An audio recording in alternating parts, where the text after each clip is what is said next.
I think reading this script for the first time, I was just thrilled. I think what they've managed to do at all stages is keep it surprising without feeling forced. You know, I think that's a really hard balance to strike, and I think that JJ and Chris really did a fantastic job about just keeping the surprises coming, but it all feeling part of the universe. You know, so I was thrilled when I read it, and yeah, proper page turner.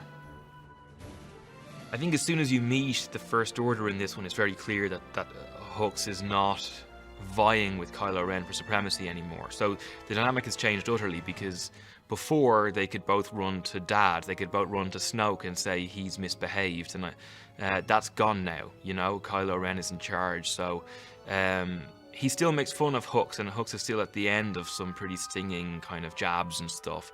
But I think Kylo Ren is just not concerned with him anymore. You know, he's kept him there because it's easier than losing him. But I think he's suffering silently. I think objectively, Hux is evil, because his action. I mean, what defines you are your actions, and his actions are appalling. Despite the fact that some of them end up working out for the good side, his actions over the course of 3 films is just like, there's many people died because of what he did. So I don't think you can think of him as a good person, and he did it all for personal glory and for because he was scared of something that was different. So yeah, I think objectively he is about as bad as a person can be, but he thinks he does it for the right reasons, you know, but it doesn't make it right. He is a Star Wars fan. His knowledge is so huge, and then because he made Episode 7, his knowledge of that is so huge that the linking of it all together, I think, is amazing. And with Chris, who is like nerd, like I saw him with 10 versions of, what was the book? It was some canonized universe, something or other that I'd never seen before, and he had 10 versions of it. So his knowledge of that side is so huge.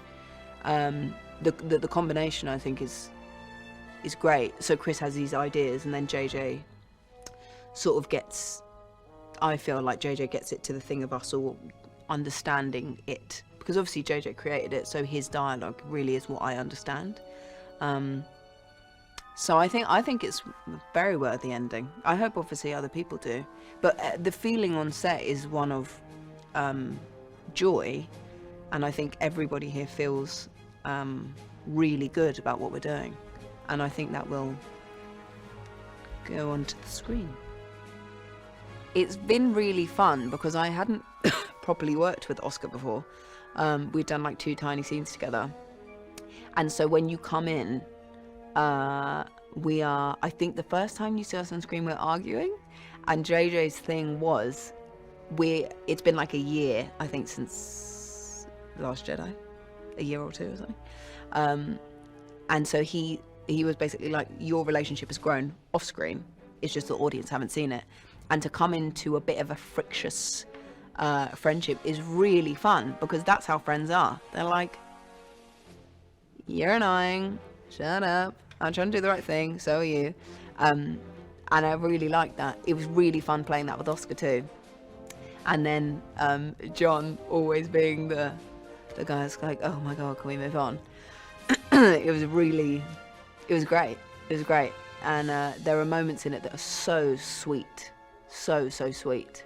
And there was a scene in the film where we sort of just hug for ages, and it was weird because we did it months ago, so we weren't even close to finishing, but it was so moving, and I think really that was the thing that made me think this is the last one. Like, it's crazy. It was so sweet because I felt a real his vibe is really nice, and then it was really sweet because we got out of the speeder and he was showing me pictures of his granddaughter, and he said I reminded her of him.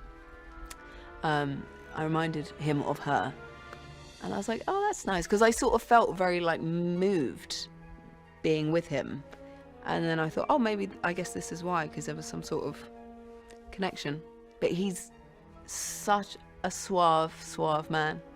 He's just great, and I think in this it is really moving, the stuff he has. It's great, and then it's really moving all of a sudden. Yeah, it's great, it's back. in terms of the acting stuff, I always knew that I would have a great time working with him, but the fight was a bit scary. But then once we got into it, it was pretty cool because I think we'd done a couple things together. We had done scenes together, but the fight, because it took so long, it's not often that you shoot something for 6 days. It was great in terms of communication, because I'd be like, oh, if you could just move a bit that way, and he'd be like, oh, if we could just start. It was really nice to be able to have that relationship, because you suddenly think, oh, it's more like a choreographed dance thing. And it felt like it really paid off, because I think we both really knew what we were doing and how we were feeling, and it was great. And then we picked up a scene yesterday that we had done his version of, and working with him is great. I think it will be really moving. I found it's really emotional for me, at least, and I think it has been for other people. But it's really big themes that are sort of, if you took away the space element, it's just like people trying to figure it out and confronted with these really difficult obstacles. And that, I think, is the transcending thing of you could take this all away, and obviously the space thing is the thing, it's Star Wars, but it's these really moving small and big stories that are all interlinked, and how one thing cause and effect, like one thing, how that's affecting the fate of the galaxy. So hopefully people will feel that watching it. When you're an actor, you're always looking forward to doing some interesting things, and it was presented to me, and it wasn't a question of it being a leap of faith. I mean, I felt very fortunate. I felt very lucky. Listen, it's all an adventure, and that's the beauty of it. He is an absolute and incredible human being. Now, again, that's one of the high points of my career, working with JJ. So imaginative and so much fun. It was one of the best moments of my career. I enjoy working with Daisy. I mean, she's a wonderful, extraordinary performer. In fact, I told her that I would love to see her play Joan of Arc. I think she would be fantastic. She has a lot of depth. There's a lot of presence. She's a very strong presence.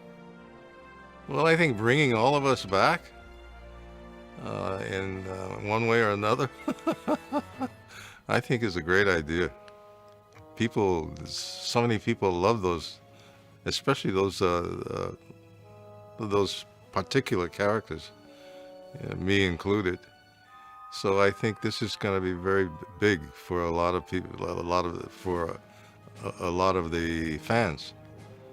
So I think they're looking forward to this. Is going to be huge. It's a great idea to somehow continue the whole relationship between these people. Yesterday was my last day ever, I think, on a Star Wars set, at least as far as 3PO is concerned, because finally I did the last shot on episode 9, and it was strange for me and quite moving, quite sort of, as they say, bittersweet moment. Making movies is hard work and fun, and the great joy for me, of course, is throughout Star Wars I beam C-3PO all through the episodes 1 to 9 now, and to finally hit the end was quite something. To have actually managed to survive this long, in every sense of the word, was it was a telling moment. I've been in Star Wars since day one, out in Tunisia in 1976, and that memory stays with me very strongly.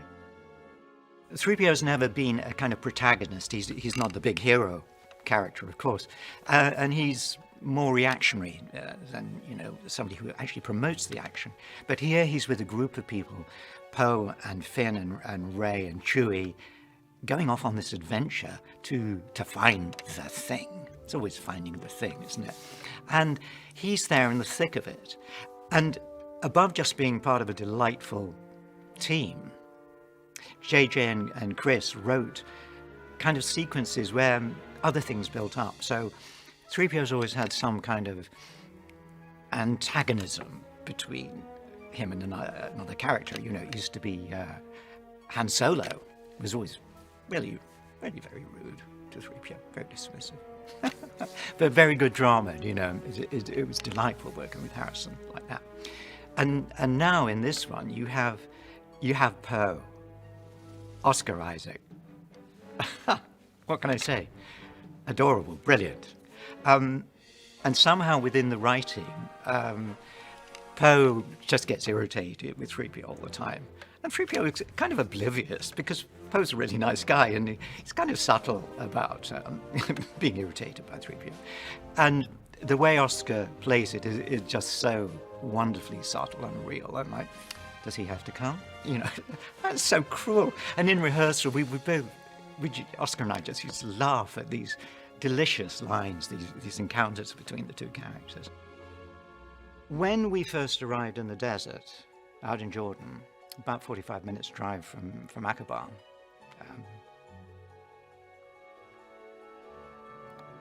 you left the main road and suddenly you were out going towards distant hills, mountains, craggy rock faces. And it was an extraordinary moment because it wasn't the first desert I'd been in. The first desert was in Tunisia, sand dunes and all that. This was the desert in Jordan that Ralph McQuarrie must have had in mind when he painted that original picture of 3PO. These strange, craggy shapes with a kind of miasma of sand below them, so the whole thing kind of melted into one. It was heart-turning. And every day we would drive into the desert, and every day we'd see a new rock formation that exactly pictured what Ralph had thought about. So in a way, it was like 3PO coming home. The thing that JJ said to me when we first met, first meeting the first time, was that I imagine a journey of a character where it's almost the opposite, just isolating the original trilogy. That the journey of someone who, the opposite of Vader, where Vader starts the most confident, the most experienced, and over the course of 3 films is chipped away till he's his most vulnerable. And he had the idea of starting someone at that place and doing almost the exact opposite. At the start of the 3rd movie, I didn't know at that point how the 3rd movie ended, but someone who almost starts the most vulnerable and the most susceptible, and kind of gradually becomes more and more hardened with experience he's had, gets deeper and deeper into the dark side. You find him at his most comfortable, like with the Knights of Ren. Before all those movies start, that's all he did was, you know, be a grunt guy. So in a way, that's where he's most at home. It's diplomacy that he's always has trouble with. It's, you know, not having an emotional response and having a physical one is his problem, you know. But in a way, when JJ and I had talked about, and what him and Chris wrote, is you almost find him the most himself. Working with Ian, I was really excited by, and you know, but you get on set and you can't help but have him, you know, get hit with, you know, reliving these movies live, which is a pretty rare thing to have happen. You actually have to, you get to act with,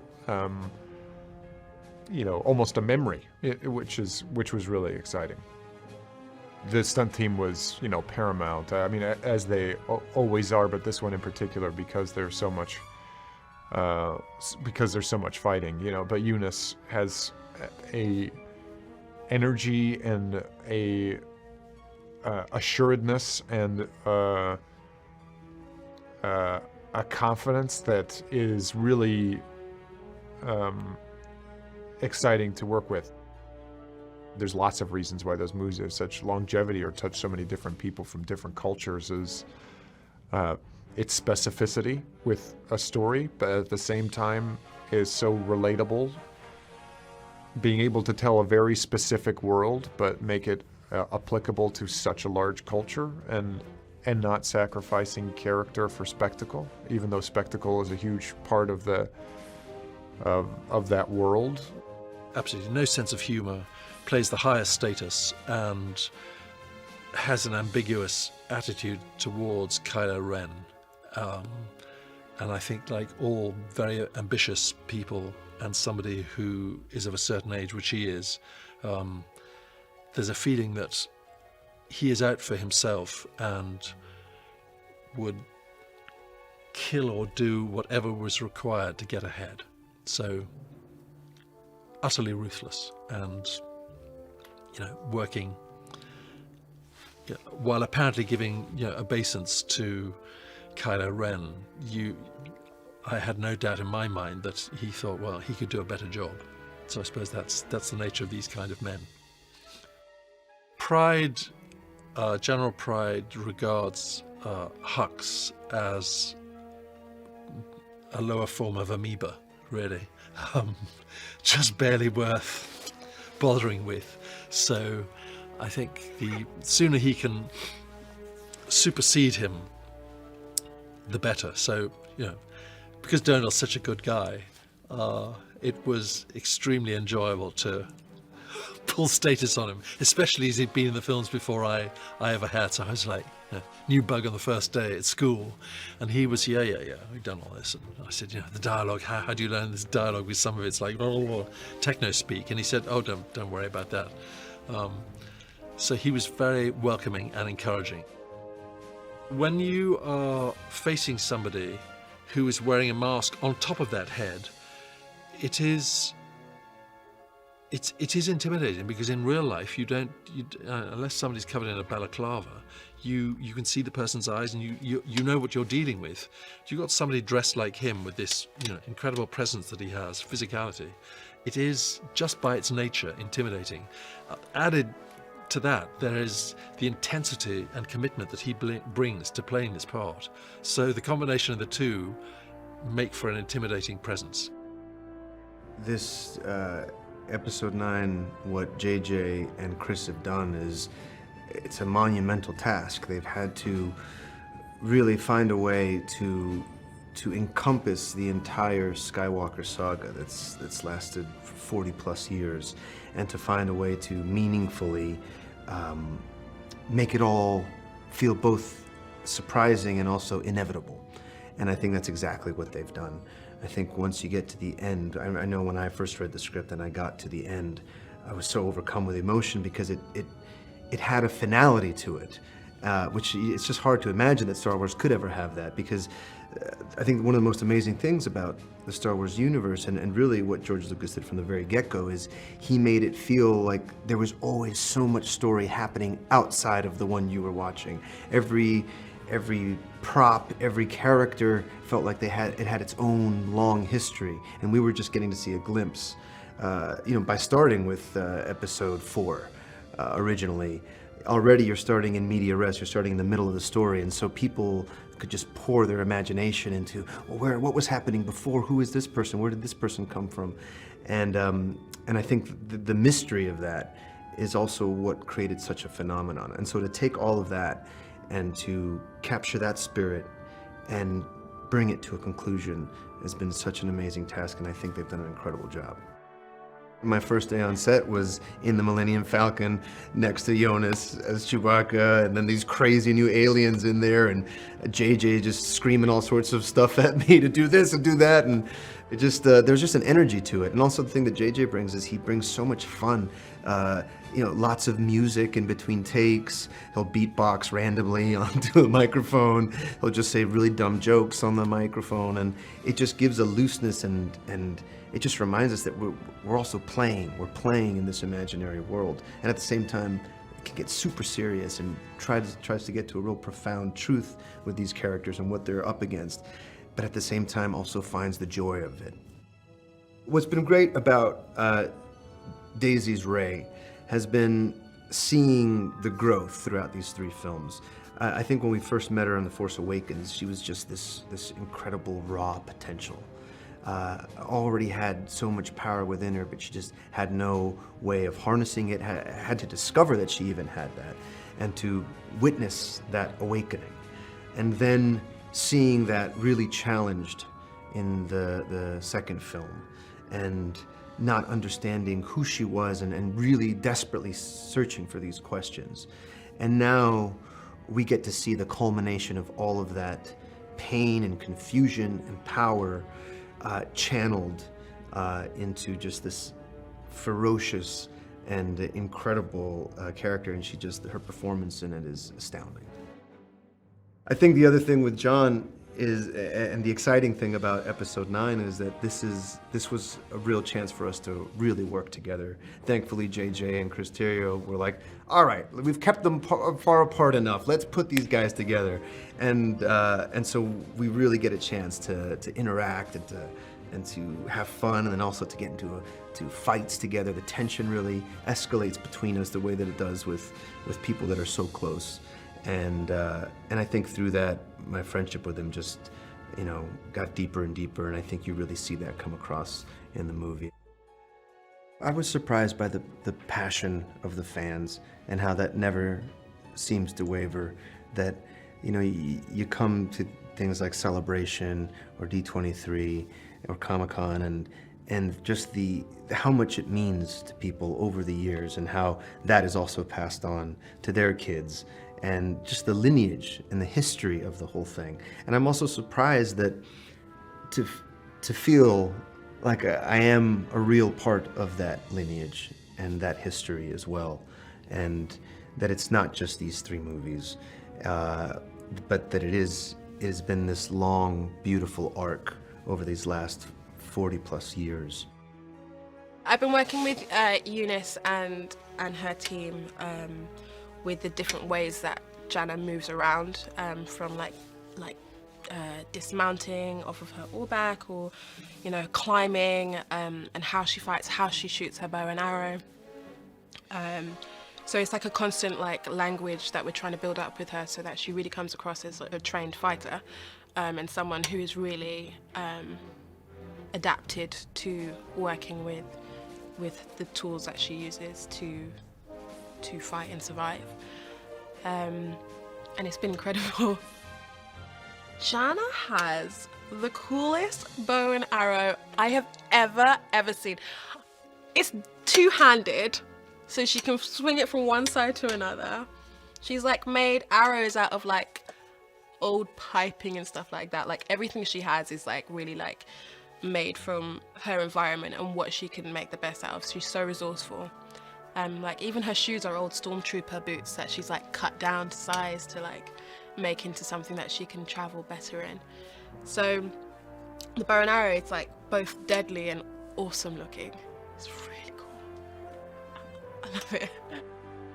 I think what Jannah sees in Rey is that she is going through what I think is a very universal human struggle of dealing with your dark side and your light side, and trying to, in any case, figure out what's right for you, but also what's right for the wider community, and in Rey's case, the universe.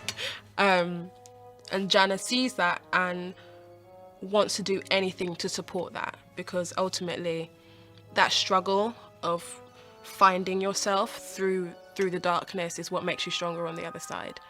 And she sees that in Rey. I think she sees that in Finn as well, and everyone else. They're all helping each other just kind of push through and really tackle what is quite a formidable force. I always thought it was so smart of George to include a character that was so accessible to young people. They might be inhibited by royalty, they like the princess, but they can't relate.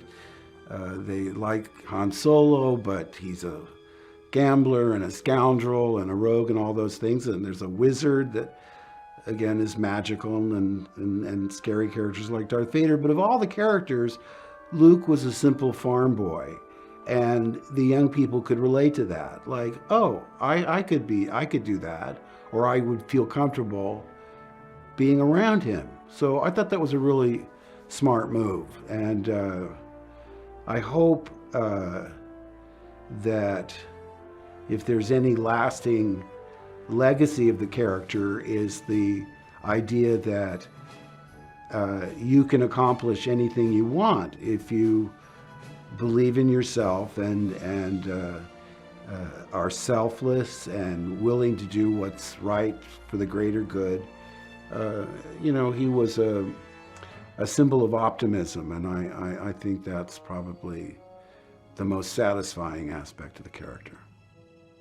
Well, I'm so glad Billy Dee is in the final installment because he deserves it. I thought anybody that's still around, no matter how prominent or obscure, should come back. I would love that, but especially Billy Dee, because we were unknowns when we were cast, and when they cast Billy Dee in Empire, he was like a big movie star. You know, we went, wow, you know, Lady Sings the Blues, and I won't go through his whole resume, but, you know, he's just the smoothest, you know, he's almost like an old school 1930s matinee idol.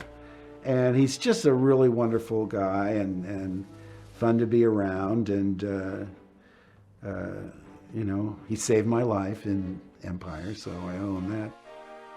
Well, the theme of redemption is important, not just in Star Wars, but in life. I mean, no one's perfect.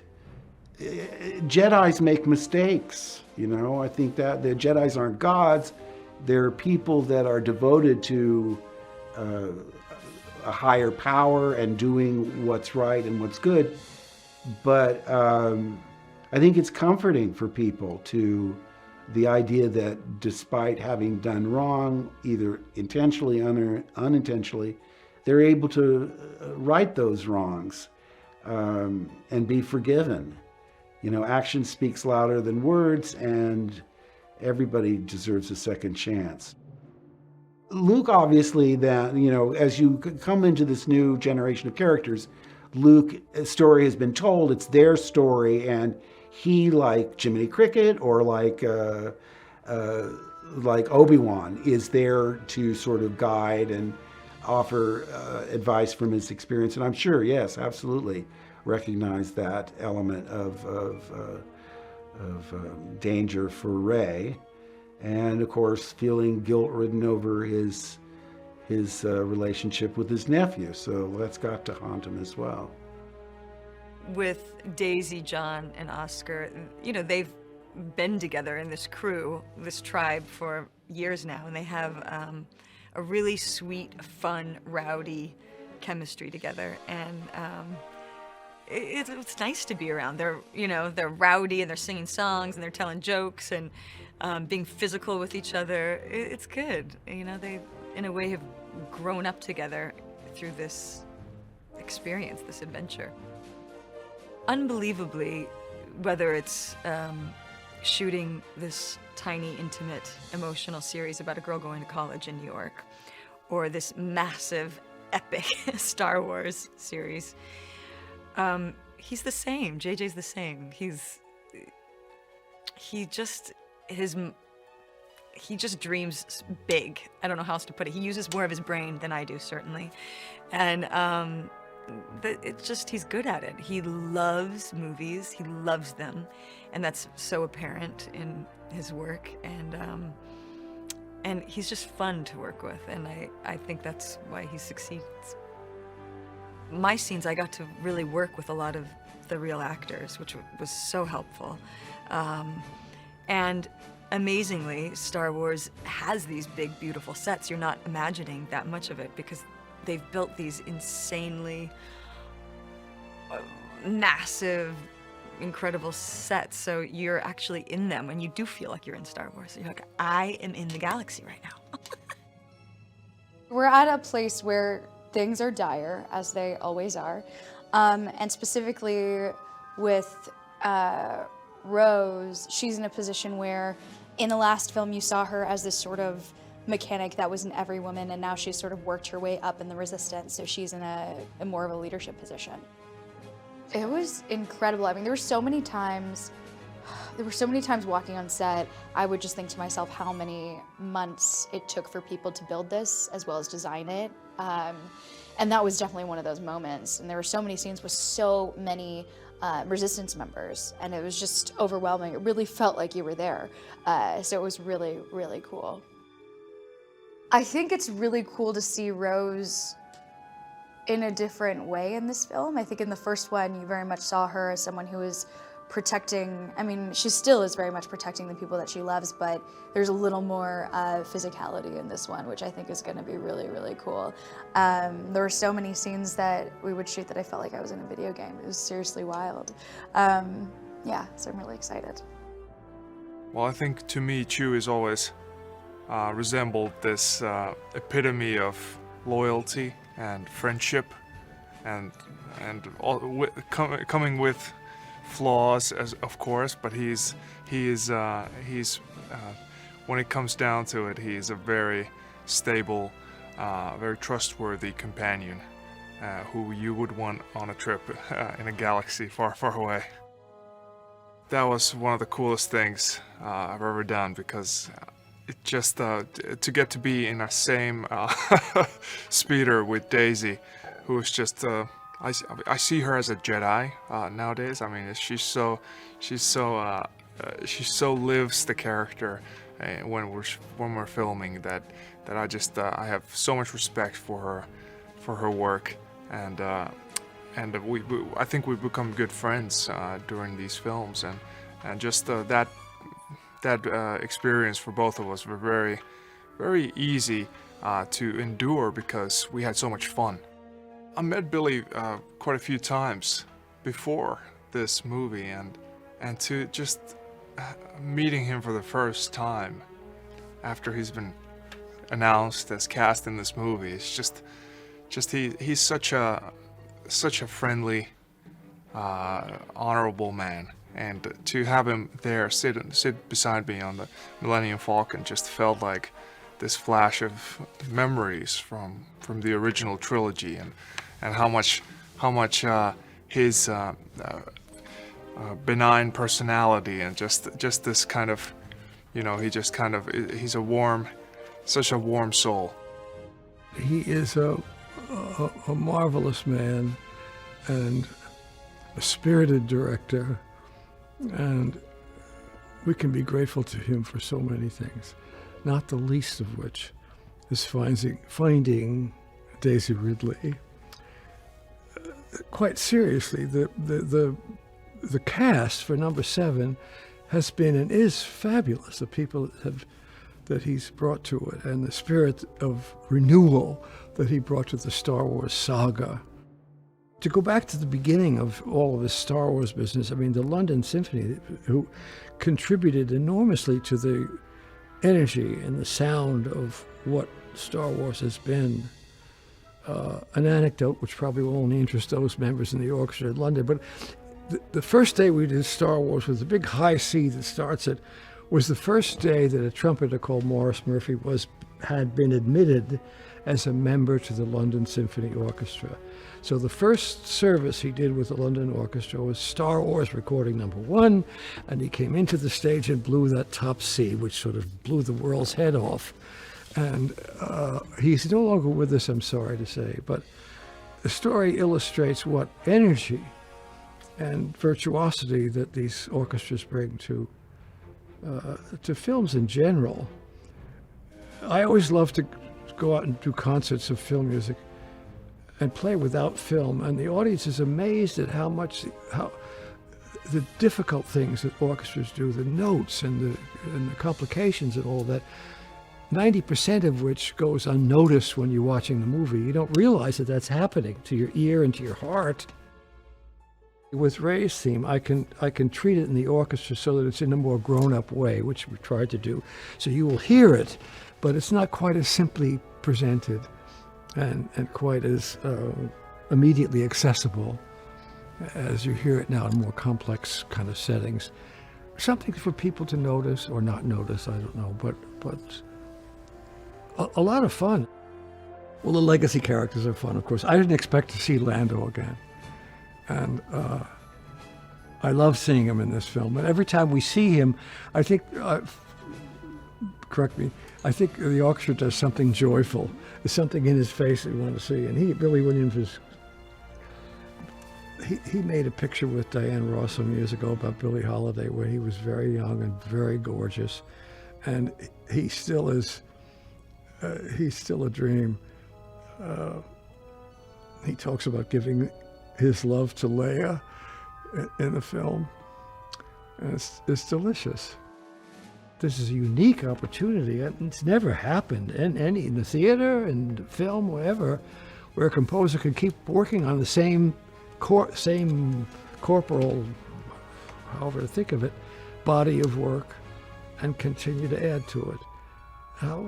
What a privilege is that? With this one, it wraps it up in a nice red bow tie, and then you look back at the first film, The Force Awakens, you realise that everything has led to this moment. And for me, discussing that with JJ and talking to him about it creatively was something that was always a main topic for us, but something that I'm very, very excited about. You know, it felt nice to stand there with, and it's just me, Daisy, and Oscar. I'm kind of like, oh wow, like this is truly it. Like the three, you know, main characters in this story, and it's a blessing and an honor.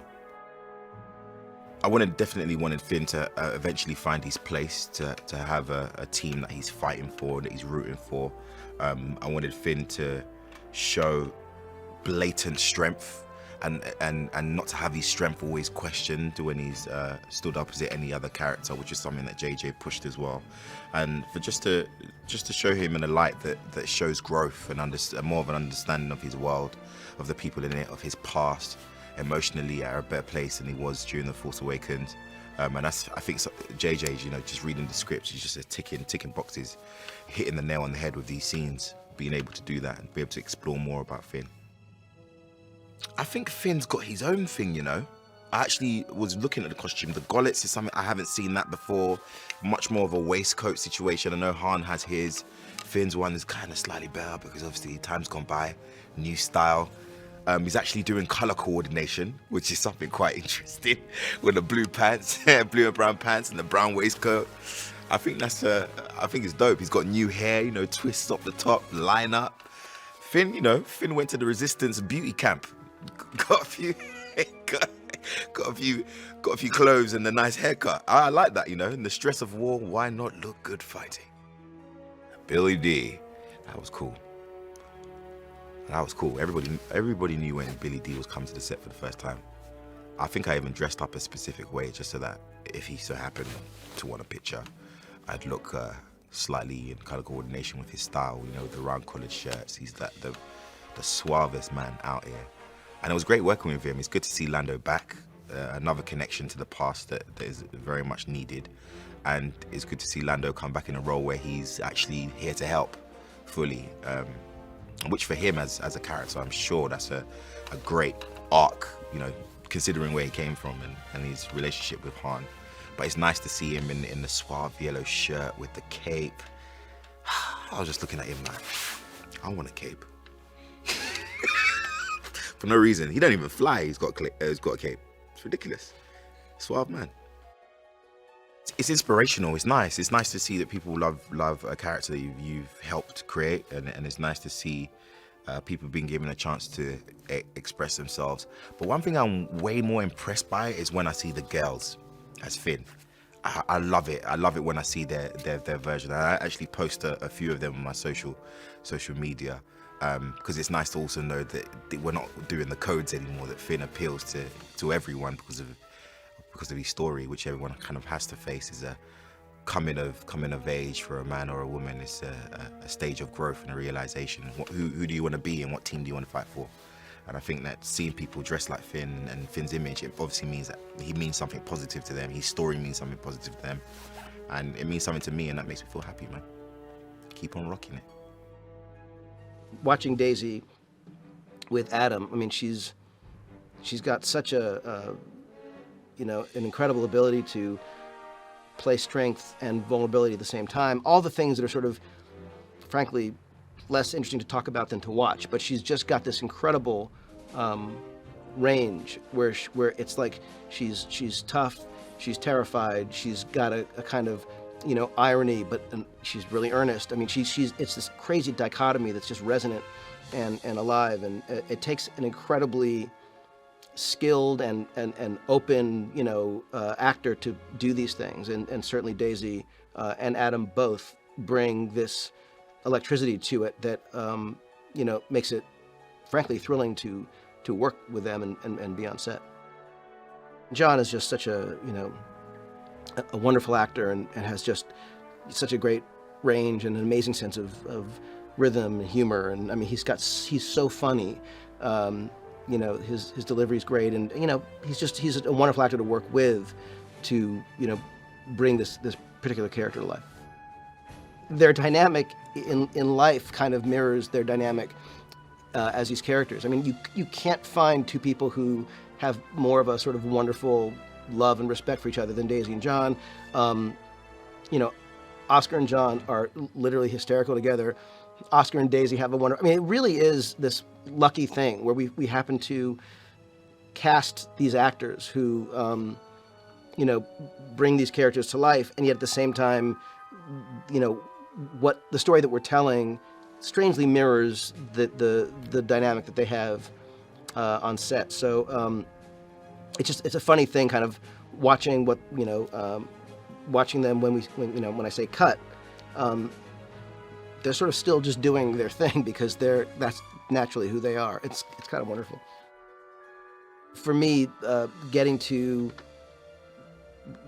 watch him conduct, hearing the music that he's written, being part of at all, his remarkable body of work was just an opportunity I could not possibly say no to, and I think when you hear the new cues that he has written for the movie, some of them are just so moving and beautiful. Some are just wonderful, and they're kind of evil and sort of bombast. Some are just crazy, powerful in their energy and tension. And he's just like no other composer. So I can't obviously say enough about the man or his work, and it goes without saying he's taken everything that we've done and elevated it to be so much more and so much better. But I'm just in awe of the guy. Star Wars has changed my life in a lot of ways. It's given me and those I've worked with, I think, the opportunity to do things, be places, collaborate with certain people, tell certain stories that I think we probably wouldn't have been able to otherwise, and certainly grapple with all sorts of logistical and practical, and sometimes fascinating, issues and challenges. But at the end of the day, the thing that makes Star Wars work is its sense of humanity, its sense of adventure, its sense of heart, and the idea, the spirit of, the most average among us can be the most extraordinary person, and affect the outcome of and help defeat the most terrifying evil. And that's sort of an undeniable thing. It's very unexpected. It's a total surprise when about a year ago, it is that long, I had an email from JJ saying, is there a good time to call you? And where should I call you? So I emailed back saying, such and such a time, and this is the best phone number to get me on. And then he called me straight away and said, we're thinking of bringing back the Emperor. How do you feel? So I controlled myself. I said, well, sounds like a great idea. And I realized my voice had shot up there, and I thought, you're very what would have asked me if I speak like that? And I said, well, that's wonderful. And he said, well, we're thinking about bringing him back because it would be just great to round off those 9 episodes, sort of the way we began in terms of the dark side. So that's when it started, and I'm in the middle of filming now, and I still can't believe it. Well, it's great. Most of my time is spent acting with Adam and with Daisy, both of whom are tremendous. I really like them as people, and terrific as actors, and of course I've been watching their work over the years, not just in the Star Wars saga. So like everybody else, suddenly you meet these people who you've only really seen in large form on screen, and to find out they've got senses of humour and have great talent, I really didn't doubt that, in the flesh is great. So we've had, I'm hesitating about using the word fun because it's more complicated than fun, but it's very enjoyable, and it's always the same when you work with good serious actors. You know, you have an instant rapport, and I think we've got that.